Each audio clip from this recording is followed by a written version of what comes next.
Hi everyone! I would like to welcome you to the T, the education audiocast where we talk all things child development and education. I'm your host, Blanche, and I'm excited to take you on this amazing journey of learning about this important subject from the very best in the field of child development and education. Today, I am pleased to welcome a very special guest, the award-winning Dr. Terezinha Nunes. She has joined us today to talk about a very important subject, early mathematics. She will be sharing the best tips on how to support it at home or in practice. So grab your cup and tune in because you wouldn't want to miss on this tea.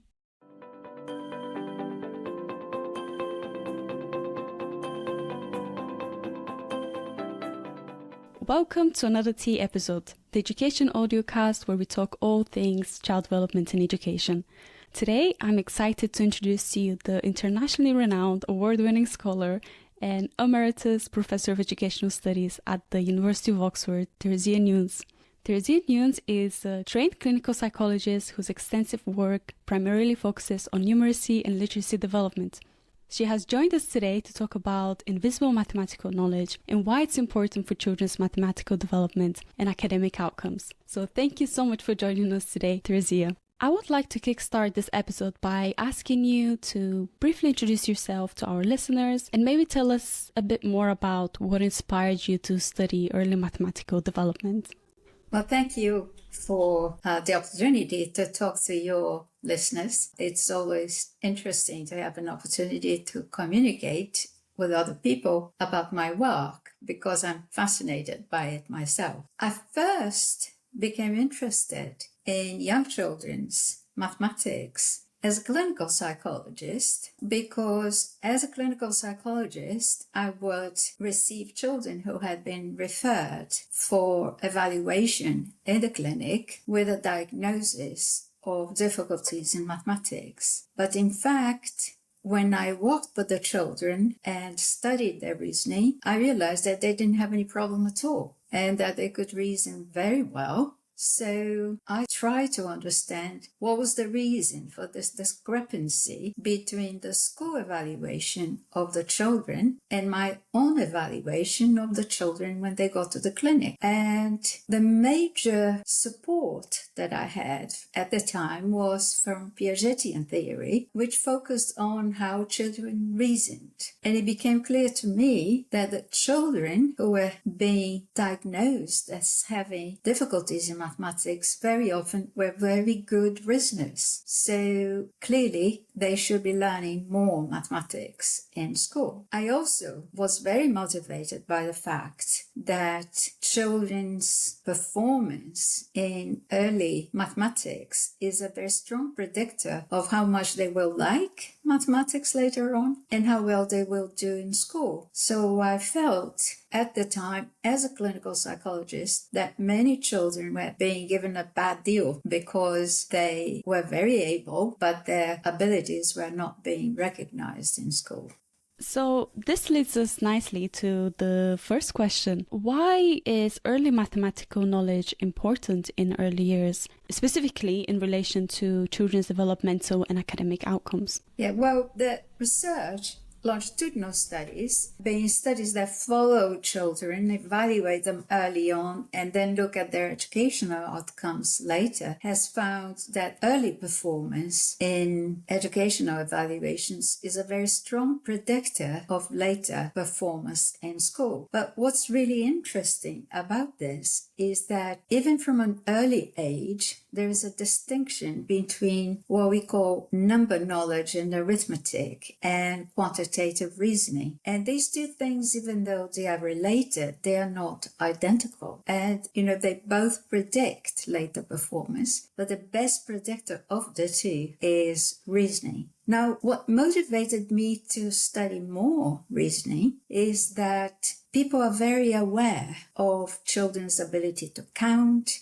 or their ability to remember number facts. If they know what's 9 plus 8, people are very impressed if young children know that. But they're not very impressed by children's quantitative reasoning. So if a young child is asked to share fairly, let's say 15 toys amongst three children who are playing together and the child distributes the toys well, people are not impressed by that. But in fact, this is quantitative reasoning. That children understand that this procedure of distributing one toy to each child and going around in turns leads to a fair distribution. And this quantitative reasoning is what I could see that the children who had been referred to me in the clinic were able to do, but that was not being recognized as an accomplishment, as a skill. People just took that for granted. So I started actually calling quantitative reasoning invisible knowledge, because it's very important knowledge, but neither teachers nor parents were very aware of how important that knowledge was and how it was the root of later understanding of mathematics in school. Because you've talked about invisible mathematical knowledge a little bit already, I was thinking of jumping to the next question, which is to talk a little bit more about some of the tested methods that can be easily replicated in classroom and home settings to promote invisible mathematical skills, specifically logical reasoning. Well, let's start from the example of sharing that I just gave. You know, when children share systematically, they are learning that they can form equal groups for each recipient of, let's say, the toys. So if they give one toy to each child systematically, and they can at the end say, well, each one has 3, this is the reasoning about division. Now, what we don't do is value this knowledge. We take this for granted, but this is the basis of arithmetic. If the parents want to promote the children's making a connection between this knowledge of sharing and arithmetic, the parent can then say, well, how many toys did you have then? Oh, you had 15. And there are 5 children, so how many did each one get? So if we had more toys, would each one get how many? And if we had more children, would they all get the same amount? So we don't ask children to reflect about the knowledge that they have in action, but we could. And this would be about recognizing the invisible knowledge and promoting it. The reason I call this invisible knowledge is that reasoning is the basis for problem solving. And you can solve problems in actions by actually making the distribution, or you can solve a problem with arithmetic by dividing, let's say, 15 by 5. So the arithmetic is quite visible, is what the children write on paper, is what they're taught. But in fact, the decision to divide, to distribute things, is the basic reasoning for solving problems. It is this reasoning that gets ignored, both at home and at school most of the time, but it is the reasoning that can be developed to form a basis for learning mathematics. Yes, I completely agree. I think that more needs to be done to support children in developing these important skills. I was thinking of stepping back a little bit and talk a little bit more about quantitative reasoning so that the listeners can get a better idea of what constitutes quantitative reasoning in early years. The idea of thinking about how children reason in everyday life actually comes from Jean Piaget, who watched how children tried to create, for example, equal sets. So if the children just take a bunch with their hands and say, okay, here is this bunch for you and this bunch for me, they don't get the same amount. They might accidentally, but the procedure doesn't guarantee that. So the idea of observing and promoting this reasoning in action is really very important, and it comes from studying young children to see how they improve. I keep giving the example of sharing because that's something that children really understand very well. So they improve their ability to share without making mistakes, their understanding of sharing, but not necessarily spontaneously. It is important that adults and other children too query their procedures for sharing. And when you talk to children, they can actually give you very interesting examples of their experience. I came across a child once who used to share with his little brother like this. Okay, here's one for you, one for me.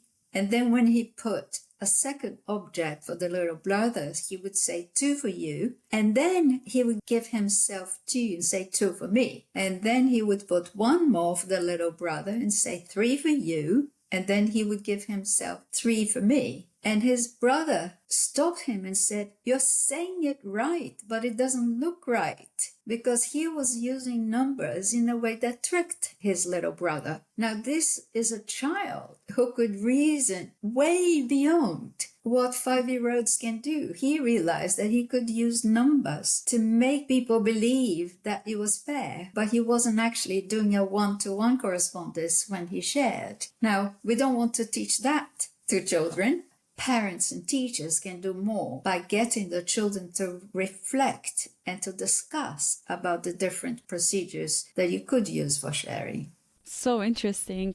Working as an early years educator, sharing is very important to promote. So it's quite interesting how this daily activity relates to quantitative reasoning. And what's more important from this conversation is that educators and parents can actually utilize this opportunity of teaching children how to share to promote quantitative reasoning.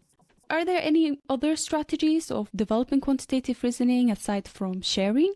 Well, sharing is one example of what we call the beginnings of multiplicative reasoning, because what you're accomplishing in sharing is actually a fixed ratio between the number of objects and the number of children. So each child has exactly 3, for example. But there are many examples of what we call additive reasoning, which have to do with part-whole relations. And many people would be surprised to find out that children understand from an early age that if you put more objects in one set, in one collection, if you add, there are more. If you subtract, there are fewer. But if you add and subtract the same quantities, the original quantity doesn't change. Now, it's surprising because the children understand one aspect. Putting more objects increases the quantities. They understand the second aspect, taking some way decreases the quantity, but they don't understand the inverse relation between adding and subtracting, so that if you add and take away the same amount, the original quantity doesn't change. So that's another kind of situation where parents and teachers can promote children's thinking. So if I add 5 and take away 5, how many do I have now? Actually, even if you don't know the amount, so one of the exercises we do with children is we put lots of counters in a bag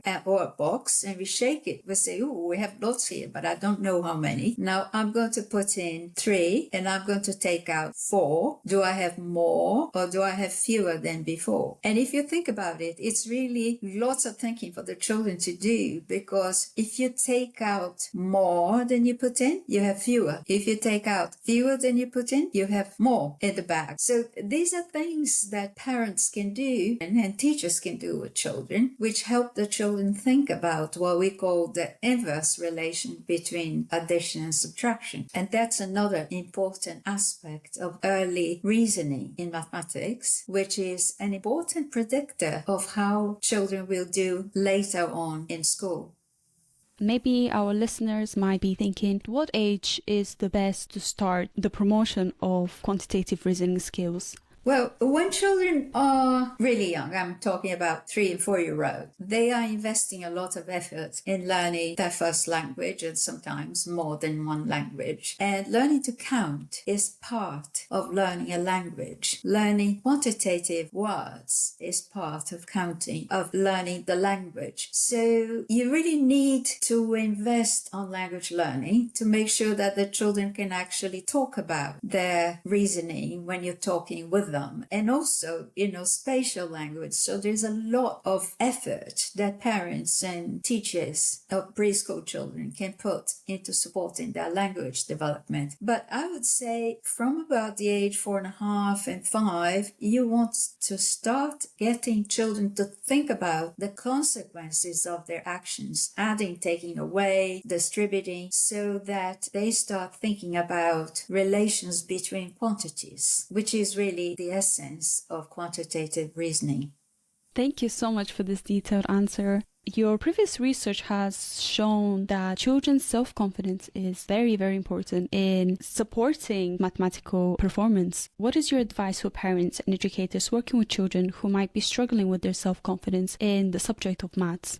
Well, one of the things that you notice when you're working with children in situations where you're asking them to reason about quantities, they tend to enjoy it very much and they make a lot of progress, but it's really not about just talking. It's about using objects to show their reasoning. So if you ask them a question, you should have objects for them to explain their reasoning, because their linguistic ability is probably not at the same level as their reasoning. And what we have observed is that when we work with children who can show their reasoning in action, they really develop their confidence in their own reasoning. And I always remember an experience where I was working with a child in school, and when the child came out, we happened to meet the head teacher in the hallway, and the head teacher asked this child, "What were you doing?" And he said, "Oh, I was doing brilliant maths." So I took him back to the classroom, and then the head teacher waited for me and said, "What were you doing? Because this child hates mathematics." And I said, "Well, I was just asking him to reason about problems, and he is actually very good at reasoning." So his ability to reason was being underestimated in school because he couldn't use words to explain his reasoning, but he could use objects. And that's another very important part of working with children. If we want them to reason about objects, we give them objects to explain their reasoning to us. They may not have the vocabulary, but they may have the reasoning, and by moving the objects around, they show us what they are thinking. And that tends to boost their self-confidence a lot when they realize that they can solve problems themselves by reasoning them out.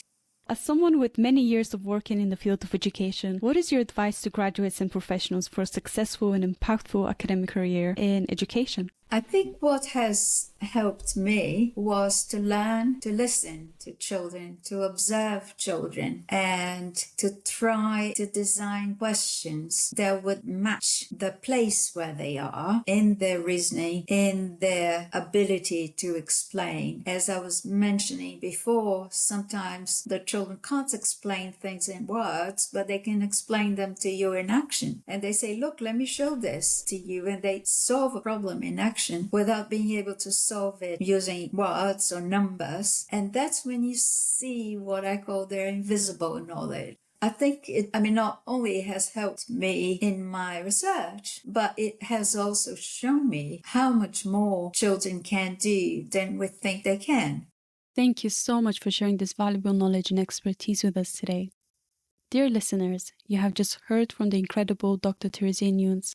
In a short space of time, you had the opportunity to learn about her extensive research, more specifically, one of the best predictors of future mathematical skills, quantitative reasoning, or what Terezinha refers to as invisible knowledge. To quickly sum up our conversation, Terezinha has shared with us the importance of supporting children's reasoning skills through activities such as sharing and adding or subtracting using objects so that children can build their knowledge and confidence in maths. And finally, her advice is to always listen and observe children so that we can learn more about their needs and interests. This way, we can tailor different activities to children's level of knowledge so that we can make sure that we are always taking their their learning to the next step. Just a point of information for those who are interested in learning more about mathematical reasoning. You can access resources developed by Terezinha and other experts by visiting www.reasoningfirst.org.uk. You can register your interest and receive free taster lessons in mathematical reasoning in Year 2 and reasoning about fractions